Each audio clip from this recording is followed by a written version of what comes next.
Buonasera dalla redazione TG10, nei titoli gli argomenti che tratteremo in questa edizione del nostro telegiornale. Vediamo. Il commissario Cotticelli assicura nessuno degli 80 OS dell'ospedale dell'Annunziata sarà licenziato. Lo ha detto al termine della riunione che si è svolta questa mattina in prefettura a Cosenza. Per il sindaco di Cosenza Mario Chiuto, le parole di Salvini sul candidato alla presidenza della regione sono state strumentalizzate. Presto, ha detto il leader della Lega, correggerà il tiro. Pene dagli 8 mesi ai 20 anni per gli imputati nel processo con rito abbreviato scaturito dall'operazione Stige contro il locale di 'ndrangheta di Cirò, condannati i vertici della cosca, ma anche alcuni amministratori locali, 37 le assoluzioni. L'acqua manca nelle case, ma da un mese scorre per le strade a Sant'Ippolito. Questa mattina salta una conduttura in via Caloprese. A Vibo, esercitazione interforze e simulato uno tsunami. Un gol di Pierini all'ultimo respiro evita la quarta sconfitta consecutiva al Cosenza. I silani sono apparsi involuti e incapaci di produrre gioco. Il recupero sorride anche al Crotone, che realizza 2 gol e vince le resistenze da Juve Stabia. Gli Amaranto tentano il sorpasso ma vengono raggiunti alla capolista sull'1-1. La Vibonese si sbarazza del Picerno. Ancora buonasera dalla redazione TG10, dunque vicenda che riguarda gli OS dell'ospedale dell'Annunziata. Nessuno tocchi gli OS, queste almeno le intenzioni del commissario Cotticelli, che oggi si è incontrato in prefettura anche con l'azienda e ha ribadito la sua fiducia nel futuro per quanto riguarda questi 82 lavoratori che temono di perdere il proprio lavoro. Ci sarà un altro incontro il 17 ottobre, ci sono degli spiragli nella vicenda, anche se si deve discutere sulle mansioni di queste persone. Sentiamo. Ma alla fine cosa succederà? Gli 80 OS non perderanno il posto di lavoro, ma subiranno un demansionamento. Il futuro è questo ed è stato deciso al termine di una lunga riunione che si è svolta questa mattina in prefettura a Cosenza, alla presenza di Cotticelli. Ecco il commissario ai nostri microfoni. Ho parlato molto chiaramente con la Coop Service e l'altra società che è subentrata, la Multiservice, e ho detto loro che nessun lavoratore deve essere licenziato. Questo è un dato, perché se uno di loro viene toccato, io so quello che devo fare per i contratti che legano le aziende sanitarie a queste società. Nessun lavoratore sarà toccato, devono passare sul mio cadavere. Detto questo, però, noi abbiamo dato tempo alla società di rivedere i numeri, perché c'è una questione che riguarda le mansioni svolte da questi 82 lavoratori sulle quali stiamo lavorando. Tutto chiaro? Non proprio. Quello che si può dire è che gli 80 lavoratori non verranno licenziati, ma la vertenza prosegue e sarà analizzata il prossimo 17 ottobre a Catanzaro, perché il sindacato ha chiesto e ottenuto l'istituzione di un tavolo tecnico. Il ministro Speranza sconcertato dalla situazione in cui si dibatte la sanità in Calabria. Lo sblocco del turnover non è automatico e occorrerà del tempo. Vediamo.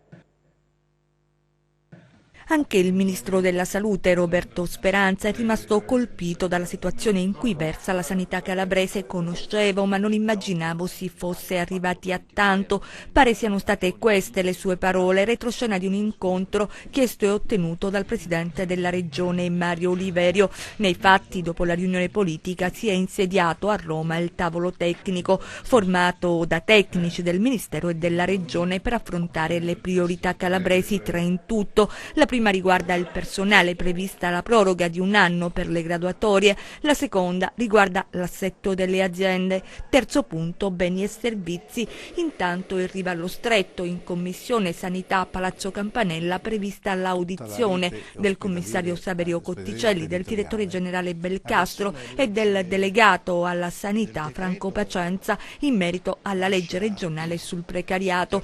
Ci pare di capire che la soluzione ai problemi degli ospedali che disperatamente chiedono personale non sarà immediata, anzi c'è un caso nel caso, perché se i dati ufficiali parlano di 5.000 posizioni scoperte nella sanità in Calabria, il subcommissario della sanità, la dottoressa Maria Crocco, fa sapere che non c'è una condizione emergenziale. Dunque le assunzioni attese nelle corsie dipendono dal cosiddetto fabbisogno che la struttura commissariale dovrebbe presentare al Ministero. Ministero.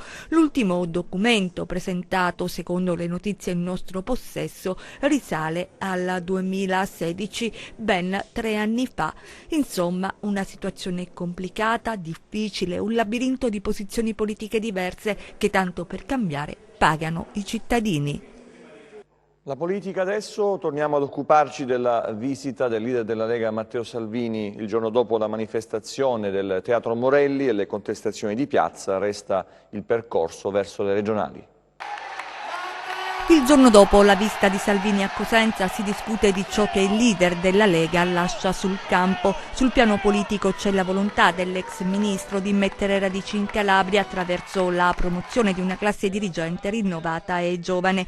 Hanno fatto molto scalpore le parole utilizzate per la scelta del candidato alla presidenza della regione. Salvini ha posizionato il partito oltre il quadro esistente senza però fare alcun nome, e questo, secondo il sindaco di Cosenza Mario Chiuto, ha favorito interpretazioni che ha definito strumentali. Lo stesso primo cittadino di Cosenza in una dichiarazione fa sapere che Salvini lo ha rassicurato sul fatto che la Lega sosterrà il candidato di centrodestra. È possibile che sia così perché ad una precisa domanda rivolta a Vincenzo Sofo, il giovane dirigente leghista risponde così: penso che ancora queste trattative debbano essere fatte, quindi io confido in Matteo Salvini, perché poi insomma ha il fiuto e sa anche interpretare il sentore della popolazione.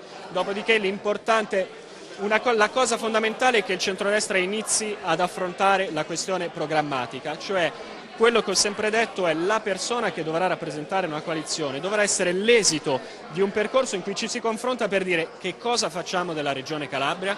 Dopodiché, che sia uno, che sia l'altro, va benissimo chiunque, purché ci sia un programma forte, che venga rispettato e che sia un programma che veramente porti al cambiamento di questa terra. Insomma, è tutto in itinere, forse nei prossimi giorni ne sapremo di più. Sul fronte invece dell'impatto con la città, basta guardare queste immagini per evidenziare il democratico dissenso che ha accompagnato il pomeriggio cosentino del leader leghista. In politica tutto si consuma rapidamente, oggi è un altro giorno e nuovi elementi si vanno ad aggiungere al vivace dibattito che sta accompagnando la Calabria verso la competizione elettorale per il rinnovo del Consiglio regionale.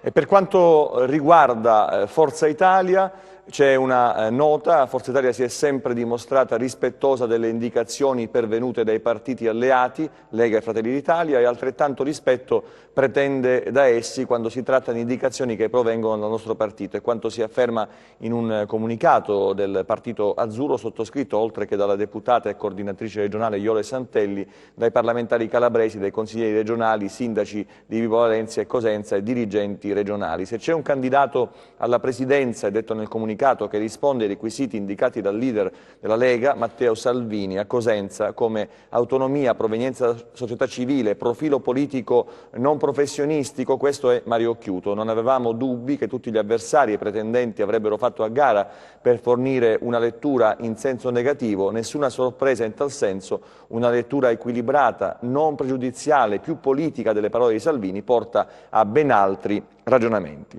E poi parliamo invece dei 5 Stelle, che i militanti del movimento non vogliano l'accordo con il PD in Calabria non è una novità, e con il passare del tempo diventa sempre più ampio il fronte del no. Oggi registriamo una nota che reca la firma di un nutrito gruppo di grillini che minacciano di dissociarsi qualora dovesse concretizzarsi l'ipotesi di accordo. Ebbene, quindi, è scritto nella nota che ci sia una linea chiara da parte del movimento, che almeno in Calabria non ha alcuna intenzione di stravolgere metodi e regole che hanno consentito di raccogliere tantissimi consensi dai cittadini calabresi. Noi, è detto ancora, ci rifiutiamo di diventare complici di giochi interni che andrebbero a favorire sconosciuti al movimento, che snaturerebbero cioè ciò per cui abbiamo lottato strenuamente. E adesso parliamo invece di cronaca. Sono 66 le condanne nel rito abbreviato per il processo Stige. Pene dagli 8 mesi ai 20 anni per i 66 imputati nel processo con rito abbreviato scaturito dall'inchiesta che nel gennaio 2018 ha portato all'operazione Stige contro il locale di 'ndrangheta di Cirò, complessivamente più di 600 anni di carcere, condanne inflitte dal GUP distrettuale di Catanzaro Giacinta Sant'Agnello, 37 le assoluzioni. La richiesta globale del PM antimafia Domenico Guarascio era di 1162 anni di carcere per 104 imputati. L'accusa, rappresentata dal PM della DDA di Catanzaro Domenico Guarascio e dall'aggiunto Vincenzo Luberto, ha fotografato una rete di controllo mafioso che aveva messo le mani su diversi settori economici, dai rifiuti agli appalti pubblici, dal commercio alimentare e vinicolo fino ai servizi funebri, per un giro di affari di parecchi milioni di euro. Ad 8 anni di reclusione è stato condannato l'ex sindaco di Cirò Marina Roberto Siciliani e a 10 anni Nevio Siciliani, ex assessore. Il reato nei loro confronti è stato derubricato da associazione mafiosa in concorso esterno. Secondo l'accusa rappresentavano uno dei collanti tra il malaffare e l'amministrazione comunale di Cirò e provinciale di Crotone. Adesso parliamo ancora di cronaca con i nostri 100 secondi, vediamo.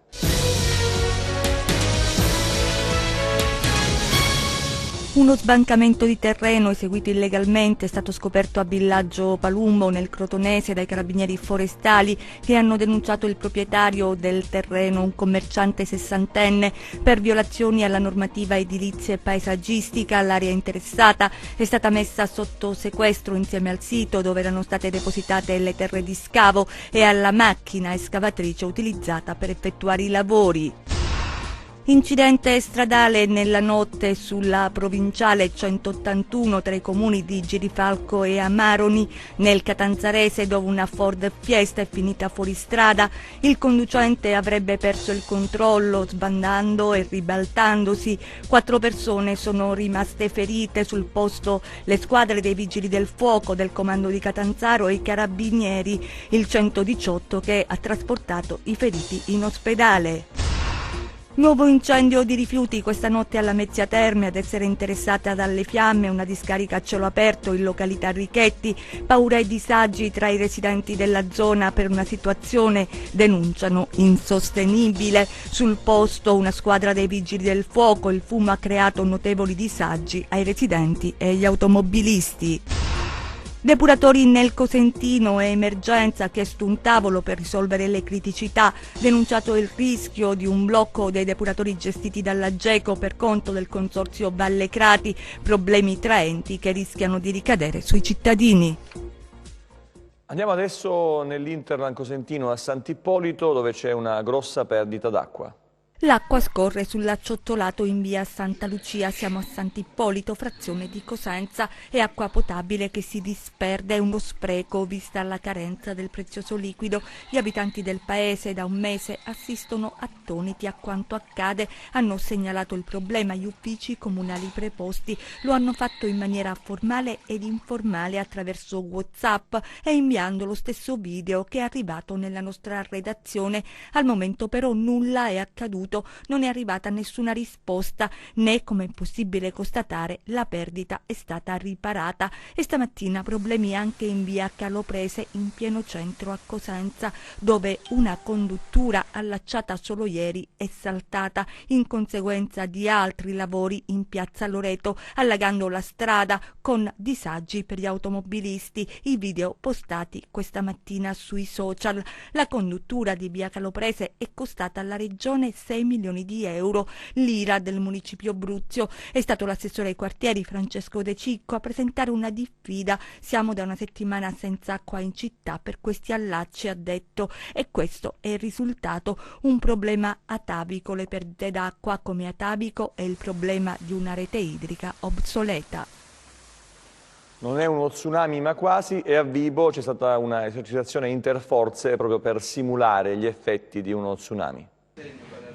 Allarme tsunami sulla costa vibonese. È lo scenario disegnato dal 14° Battaglione Carabinieri Calabria per un'esercitazione a Parghelia insieme ai colleghi del 12° Battaglione Carabinieri Sicilia. Una vera e propria simulazione con tanto di procedure di primo soccorso e recupero di feriti, allo scopo di addestrare il personale a mantenere un'alta capacità di intervento in un arco temporale ristretto nel caso in cui la provincia di Vibo Valentia venisse colpita da un maremoto o da un'onda anomala. Tutte le cose del del Mediterraneo sono a rischio maremoto a causa dell'elevata sismicità e della presenza di numerosi vulcani attivi emersi o sommersi. L'area costiera di Vibo Valentia è particolarmente interessata da un simile rischio. Questo spiega l'importanza dell'esercitazione, alla quale hanno assistito anche i prefetti di Vibo Valentia e Catanzaro e una rappresentanza della prefettura di Cosenza. Prevenzione, perché questo è l'elemento essenziale. È un territorio a rischio non solo per dissesto geologico, non solo per possibilità di eventi sismici, ma anche per eventi come quelli oggetto dell'esercitazione di oggi. Bisogna prevenire in modo che tutti sappiano cosa devono fare al momento giusto e soprattutto i cittadini. È un problema di comunicazione. L'obiettivo è stato quello di approfondire la conoscenza delle problematiche operative con azioni di completamento e sostegno alle attività della protezione civile. Noi non ci sostituiamo ovviamente alla protezione civile, che per fortuna oggi in Italia ha un'organizzazione importantissima. Noi forniamo gli asset logistici e operativi all'Arma dei Carabinieri, cioè ai carabinieri che devono continuare a operare in una zona disastrata. Quindi dobbiamo prevedere anche che i nostri presidi, la stazione dei carabinieri o gli uffici pubblici siano stati colpiti dalla calamità, e quindi i nostri carabinieri, che devono comunque continuare a operare in quel territorio, devono poter mangiare, dormire, avere un'assistenza medica, comunicare. Quindi noi abbiamo degli apparati che operano in HF, che possono quindi essere utilizzati anche quando i ponti digitali per esempio non sono più idonei. Quindi è molto importante capire questo. Dopodiché, se la struttura di protezione civile, se il comitato che si costituisce presso la prefettura vogliono chiedere il nostro supporto, noi ci siamo. E adesso lo sport, il calcio, prima prestazione negativa per il Cosenza in questo campionato, che comunque limita i danni dopo una partita storta con un gran gol di Pierini all'ultimo respiro contro il Livorno, che era passato in vantaggio e sfiorato più volte altre reti. Crotone, necessari anche gli extra time, con nel recupero 2 gol che hanno permesso di superare il muro della Juve Stabia. Un punto prezioso allo scadere al termine di una gara giocata non in maniera brillante, anzi non era il Cosenza che siamo abituati a vedere, quello sceso in campo nel turno infrasettimanale contro il Livorno al San Vito Marulla. Dopo le prestazioni confortanti ma poco produttive nelle ultime giornate, i rossoblù di Braia speravano di invertire la rotta dopo 3 stop consecutivi, ed invece la squadra, dopo un primo forcing iniziale, è apparsa contratta, con i toscani capaci di imbrigliare i silani e di mettere i brividi ai circa 6.000 tifosi presenti sugli spalti. Prima è Agazzi a rendersi pericoloso dal limite dell'area, poco dopo Luci manda la sfera alta di un soffio. Alla mezz'ora, dopo che Lazar è costretto a cedere il posto a Baez, Rajcevic per il Livorno va vicino al vantaggio con un inserimento centrale a Perina battuto.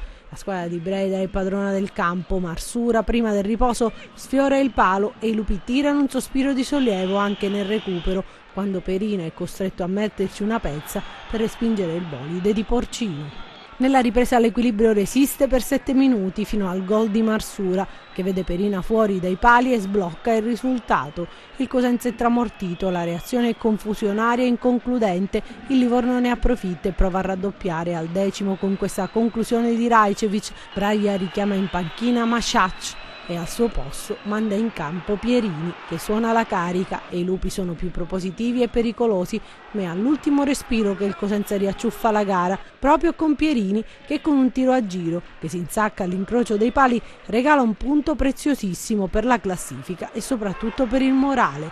Braia, tornato in panchina dopo 2 turni di stop nel post gara, dice: se perdiamo serenità andiamo in paura e non concludiamo nulla. Noi abbiamo fatto 5 minuti, poi siamo spariti per tutto il primo tempo, ci è preso paura, non era un fatto di 1, 2, 3, qui c'era da cambiarli tutti. Spero vivamente che sia stato un fatto che non avevamo recuperato la fatica di Benevento, però qualcosa bisognerà fare, perché non accompagniamo molto l'azione, lasciamo troppo solo Rivière, che già ha i suoi problemi. In questa maniera a fare gol ci voleva un'invenzione che poi c'è stata. se no le partite le perdi, perciò dovremo cambiare e sfruttare la velocità che abbiamo, cercando di recuperare il più velocemente possibile ragazzi che non stanno benissimo, tipo Carretta, che quello che abbiamo visto ultimamente è la fotocopia, il fratello di quello bravo che l'abbiamo preso noi. Perciò bisogna stringere i denti perché è un momento difficile, un momento dove se perdiamo serenità e ci facciamo prendere dalla paura, come abbiamo fatto oggi, non abbiamo messo un pallone per terra per tutto il primo tempo, abbiamo solo rinviato in un ambiente che fino alla fine non ha assolutamente contestato nessuno.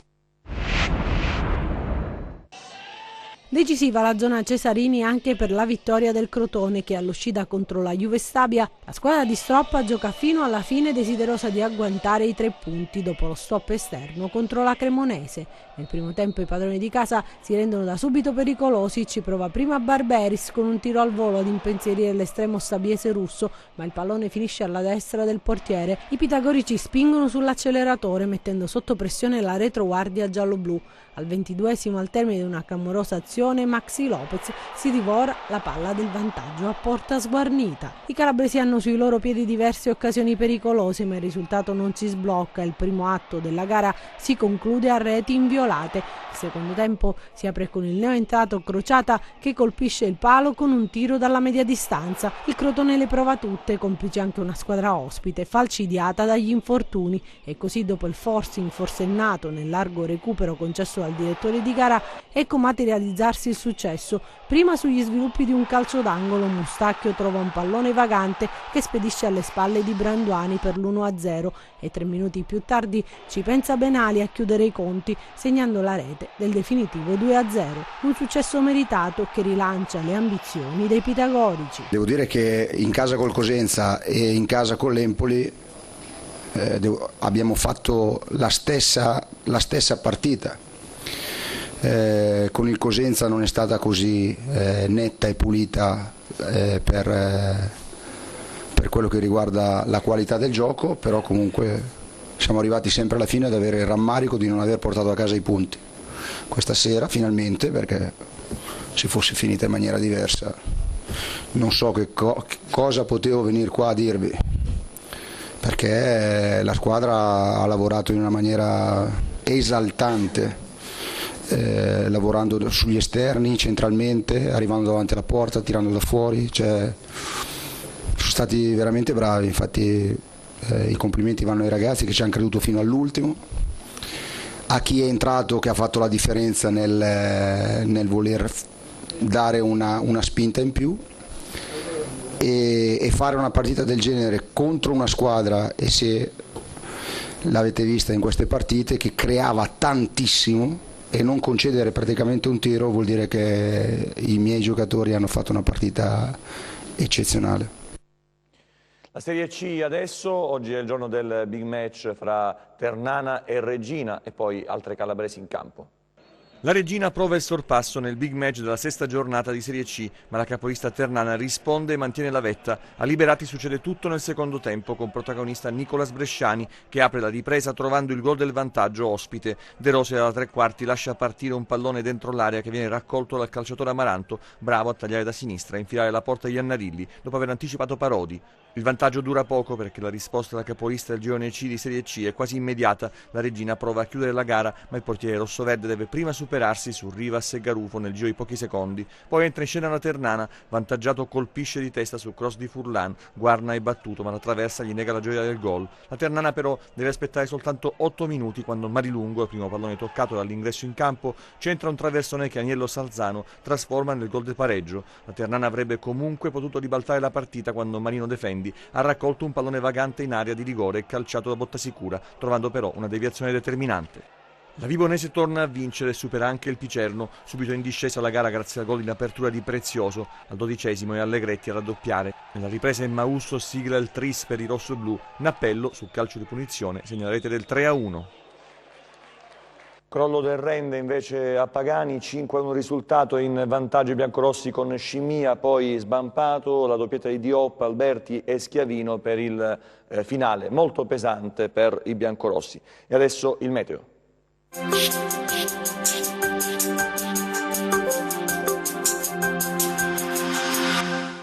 Si rinforza l'anticiclone sul Mediterraneo occidentale e penisola iberica.